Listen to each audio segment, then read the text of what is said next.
Le Théâtre national populaire venait à Montréal pour la deuxième fois. La plupart des comédiens savaient déjà que Montréal tient beaucoup à son titre de seconde ville française du monde, même si une partie du commerce se fait en anglais.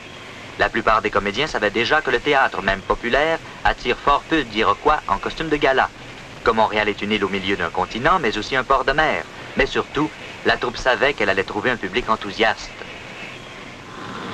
Le directeur du Théâtre national populaire, M. Jean Villard, a renoncé depuis longtemps au traîneau à chiens. Le voici à son arrivée à Montréal, accueilli par M. Nicolas de Coudriadzef, impresario pour la tournée canadienne. M. Jean Rouvet, administrateur général du Théâtre national populaire, accompagnait M. Villard, de même que quelques proches collaborateurs. C'est ici que quelques-uns des membres de la compagnie auraient pu échapper aux rigueurs d'un climat sidéral, n'était que l'automne canadien, particulièrement agréable, est réputé pour sa clémence et les couleurs magnifiques de ses décors. Nous voici de nouveau à l'aéroport pour accueillir la troupe. Le décalage horaire se fait sentir quand il est midi à Paris. Il n'est que 7 heures à Montréal. Quelques comédiens canadiens, dont M. Guy Hoffman, ont accueilli leurs camarades français. Au premier coup de lentille, on a reconnu Maria Cazares et Monique Chaumette.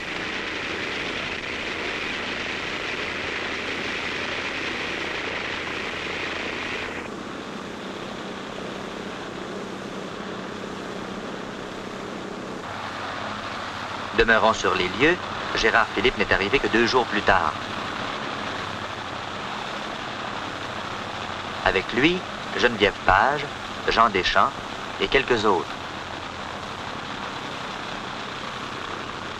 Parler du succès personnel de Gérard Philippe auprès du grand public paraît un cliché. Nous voici au théâtre, le Saint-Denis.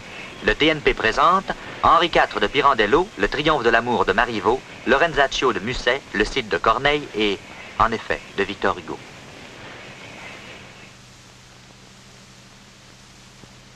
Un théâtre ne se laisse pas facilement prendre d'assaut. Il ne suffit pas d'apporter des centaines de costumes, des accessoires, des décors. On doit aussi apprivoiser une machine. Tous les plateaux se ressemblent. Et pourtant, chaque fois qu'on se déplace, il faut tout remettre en question. Parcourir la scène dans tous les sens, vérifier l'acoustique, s'assurer qu'on pourra obtenir tel effet d'éclairage, qu'on entendra bien l'orchestre, malgré la disposition de tel rideau.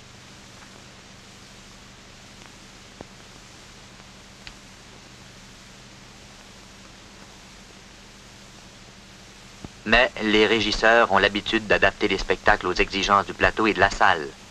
René Besson, Marcel Magna, Dequerdé et Collet sont des hommes de métier.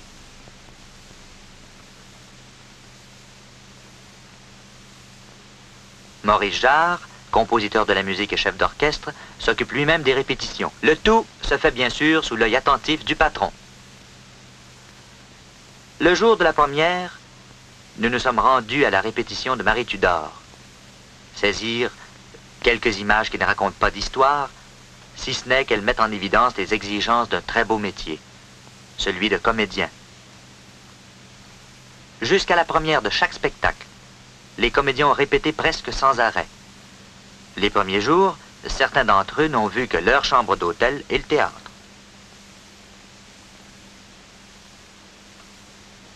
Les spectacles présentés par le TNP s'inscrivent dans l'ensemble d'une orientation nouvelle, mais déjà familière au Canada. Les affinités sont nombreuses entre la conception théâtrale de Jean Villard et celle de certaines compagnies canadiennes. En tournée, la difficulté vient du plateau, dont les dimensions sont toujours différentes de celles du Palais de Chaillot, à Paris, où le TNP joue habituellement. Le plus souvent, est-il vraiment besoin de le préciser, le plateau est plus petit que celui de Chaillot. Partout où il se rend, Jean Villard doit, dans une certaine mesure, adapter ses décors et ses mises en scène. Ce métier de la générosité exige qu'on donne le meilleur de soi. Et dans la salle, le metteur en scène suit la répétition d'un œil critique qui ne laisse absolument rien passer. C'est moins large, alors ça prend le temps. Non, je crois. Bon. Maria, puisque en principe tu as fini 2 et le 3 toi maintenant, y a-t-il une chose que tu veux revoir? On peut refaire. Non. Ce que j'aimerais, si je pouvais, c'est avoir un texte. Hein? Si on pouvait me passer un texte, me le prêter, que je rentre. Nous avons des textes imprimés, mais ils ne sont pas le texte que tu... Ah oui, c'est ça. De Kerdé, oui. Est-ce que tu as un texte?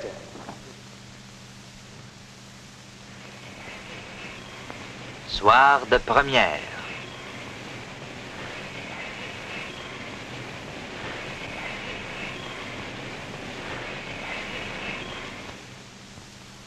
Tout d'abord, nous nous rendons dans les coulisses, où nous rencontrons Maria Cazares dans sa loge, puis Monique Chaumette. L'heure du maquillage, où le comédien se trouve seul devant son double, qui s'éloigne de plus en plus de lui. C'est aussi le moment d'un conflit. Il paraît que le trac vient avec le métier. Lucien Arnaud. On ne peut rien arrêter. Une réplique, un geste, une attitude. Chaque fois, c'est différent.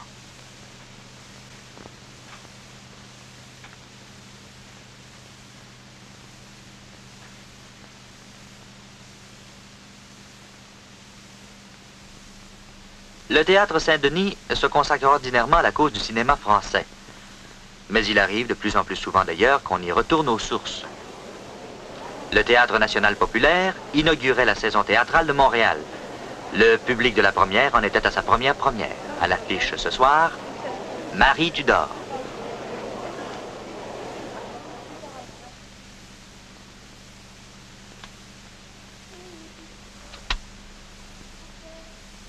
Supposez que je sois la reine. Mettez-vous à ma place. Vous pleureriez comme moi et je ferai grâce. Faites grâce, madame. Faites grâce, madame. Faites grâce, madame. Tout de suite, suspendre l'exécution.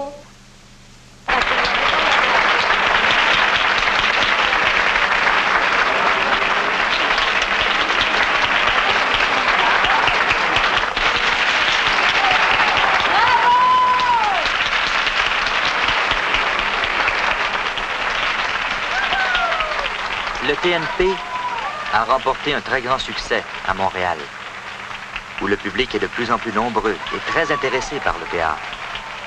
Dans l'ensemble, ce public est jeune. Pour les spectacles du TNP, on devait se procurer ses billets plusieurs jours à l'avance. Au public de langue française s'ajoutait tous les soirs un certain nombre de spectateurs de langue anglaise, environ 25%. Ce qui est significatif de la réputation du Théâtre national populaire en Amérique du Nord.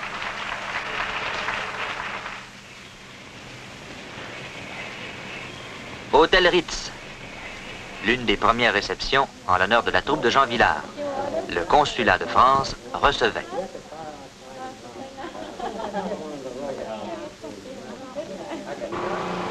Les cocktails font partie des plaisirs de la tournée. Cette réception fut très réussie. Mais je ne suis pas loin de croire que parmi les cocktails qu'on donna par la suite, quelques-uns devaient se présenter comme une corvée mondaine douce amère. La plupart des membres de la compagnie ont pu rencontrer au cours de ce séjour à Montréal quelques-unes des personnalités les plus marquantes des milieux artistiques et universitaires canadiens.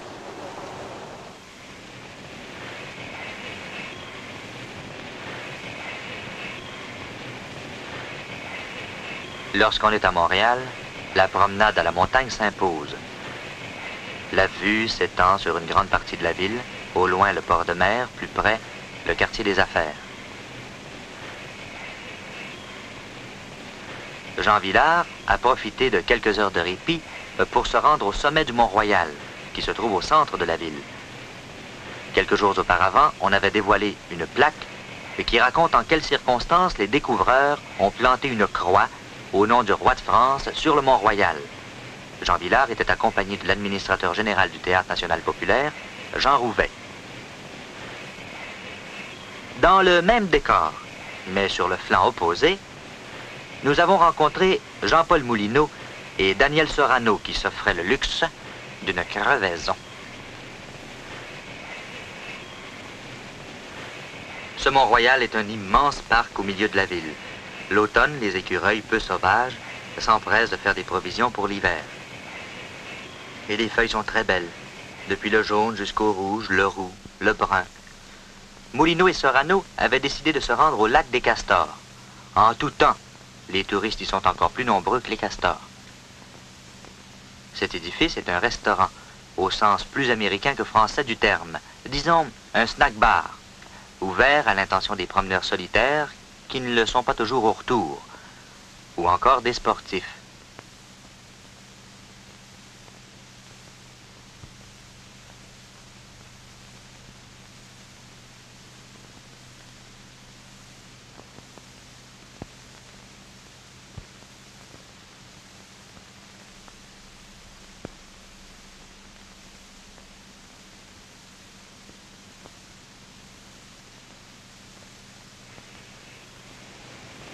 Ce matin, départ pour Québec.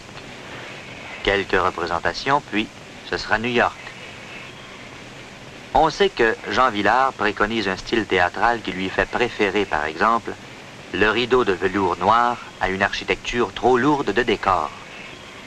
Et pourtant, nous avons compté les caisses. Pour cette tournée, le TNP ne transporte pas moins de 402 caisses et colis qui contiennent les éléments de décor, l'équipement électrique, les costumes, les accessoires, les tentures et le reste. C'est-à-dire 10 tonnes. La caisse E1 contient 2 projecteurs de 1000 watts et 2 colliers en fer. La caisse D121 contient 3 pendrillons de velours noir, en tout 8 laits, hauts de 9 mètres, soit environ 27 pieds. Oh, nous aurions encore beaucoup à dire sur Montréal. Parler de ces restaurants français, par exemple. Mais nous sommes tous les esclaves du temps. Les comédiens expriment peut-être eux aussi le regret de n'avoir pas eu le temps de faire ceci, de voir cela. Nous voici, vous le saviez déjà, à la gare. Encore un peu, nous rations le train.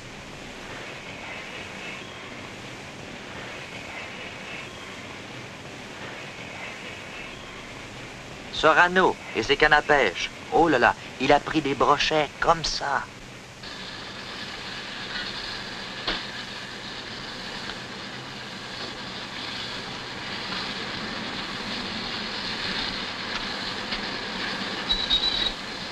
J'ai pensé, voilà un théâtre national qui n'a paru à aucun moment dépaysé. Un théâtre, même s'il est national, surtout peut-être, dépasse les frontières pour la joie, pour l'enrichissement des autres. Des Montréalais, par exemple, et des autres. Puisque le propre de la tournée, c'est de continuer. Nous savions déjà, en commençant ce reportage, qu'il se terminerait par l'image d'un train qui s'en va, ailleurs.